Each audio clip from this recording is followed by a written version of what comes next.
मराठा समाजाला ओबीसी प्रवर्गात समाविष्ट करण्याच्या मागणीला विरोध। बार्शीमध्ये ओमराजे निंबाळकर आणि संजय राऊत यांच्या प्रतिमेला जोडे मारो आंदोलन।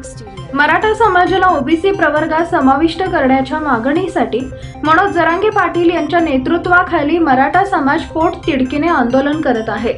परंतु धाराशिवचे खासदार ओमराजे निंबाळकर आणि खासदार संजय राऊत यांनी ओबीसी प्रवर्गात मराठा समाजाला समाविष्ट करण्याबाबत बेताल वक्तव्य करून या मागणीला बाधा आणण्याचा प्रयत्न केला आहे। या वक्तव्यामुळे मराठा समाजात तीव्र नाराजी पसरली आहे। या पार्श्वभूमीवर सकल मराठा समाज बार्शीच्या वतीने धाराशिवचे खासदार ओमराजे निंबाळकर आणि संजय राऊत यांच्या विरोधात जोडे मारो आंदोलन करण्यात आले। बार्शीच्या मुख्य चौकात झालेल्या या आंदोलनात मोठ्या संख्येने मराठा समाजाचे लोक सहभागी झाले होते।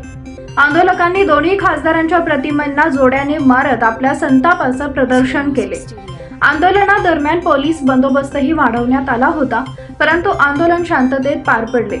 मराठा समाजाच्या मागण्या पूर्ण होईपर्यंत आंदोलन सुरूच ठेवणार असल्याचं आंदोलकांनी स्पष्ट केलंय। मराठा समाज ओबीसी समावेशनाच्या मागणीमुळे मिळालेल्या या विरोधामुळे राज्यातील राजकीय वातावरण तापले असून पुढील काळात सरकार यावर काय भूमिका घेते हे पाहणं महत्त्वाचं ठरणार आहे। प्रवक्ते संजय राऊत यांनी सांगितलंय की मराठा आरक्षणाचा आमचा देऊ शकत नाही किंवा त्याला प्रश्न फार किचकट आहे, आपण सोडवू शकत नाही, अशा प्रकारची वक्तव्य या माणसाने करू नयेत, अशा जबाबदार नेत्यांनी करू नयेत अशी आमची विनंती आहे। आणि ताजं म्हणजे आपण ज्याला निवडून केलं ते आपल्या धाराशिवचे खासदार ओमराजे निंबाळकर साहेब त्यांनी त्याच्या अगोदर मराठा समाजाच्या वतीनं त्याने काय कुठलं आंदोलन केलं लोक बोलले होते, पण मराठा समाजावर निवडून आले आणि आता ते परवा म्हणतात की आरक्षण हा केंद्राचा विषय तिथं आपण बघूया असे त्यांनी उडवून उतरलेली आहे।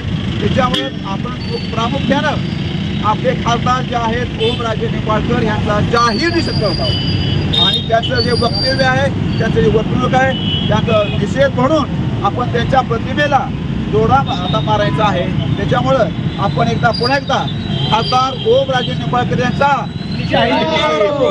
खासदार ओमराजे निंबाळकर ओबीसी नेत्यांनी असो कुणी असो सगळ्यांनी जरांगे पाटलांना एकटं पाडण्याचा कोंडीत धरण्याचा प्रयत्न चालू आहे। पण मला एवढंच सांगायचं की सगळी अख्खी महाराष्ट्रातला सकल मराठा समाज आणि सर्व मराठी जनता जरांगे पाटलांच्या सोबत आहे आणि सोबत राहील। बस इतकं सांगायचं, जरांगे पाटील कधीच एकटे नाही तर एकटे असणार नाही। जय जिजाऊ जय श्रीराम। समाजातर्फे तालुका सकल मराठातर्फे या आरक्षणाचे लढे चालू आहेत। या आरक्षणाच्या लढ्यात ज्यांनी दुधात मिठाचा खडा टाकण्याचे प्रयत्न केले अशा नेत्यांचा निषेध करण्यासाठी आपण या ठिकाणी आज जमलेलो आहोत। आज या ठिकाणी सगळ्यात दुःखाची गोष्ट म्हणजे आमचा एक सहकारी सकल मराठा समाजाचा प्रसाद देठे याने मराठा आरक्षणासाठी आत्महत्या